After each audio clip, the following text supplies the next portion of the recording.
Mau bersin atau batuk? Jangan asal. Virus COVID-19 dapat ditularkan melalui droplets yang dikeluarkan dari mulut atau hidung loh. Droplets tersebut umumnya dikeluarkan saat kita bersin atau batuk. Bersin dan batuk adalah cara tubuh dalam menangkal atau membuang penyakit dan virus. Ternyata ada etika ketika kita hendak bersin atau batuk loh. Pertama, gunakanlah tisu atau kain untuk menutupi hidung dan mulut. Kalau tidak ada, kalian bisa gunakan siku kalian untuk menutupi hidung dan mulut. Jangan menutupinya dengan tangan ya, karena droplets tersebut dapat berpindah dan menempel ke benda yang kita pegang. Kedua, palingkan dan jauhkan wajah kalian dari orang-orang sekitar. Dan yang ketiga, jangan lupa cuci tangan ya.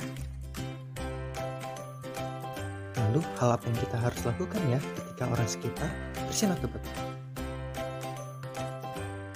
Pertama, secepat mungkin kita buang atau hembuskan nafas kita. Yang kedua, tutup mulut dan hidung kita menggunakan kain atau tangan.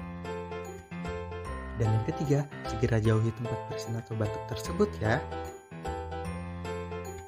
Nah, sekarang sudah paham kan? Jadi, jangan asal lagi ya ketika hendak bersin atau batuk.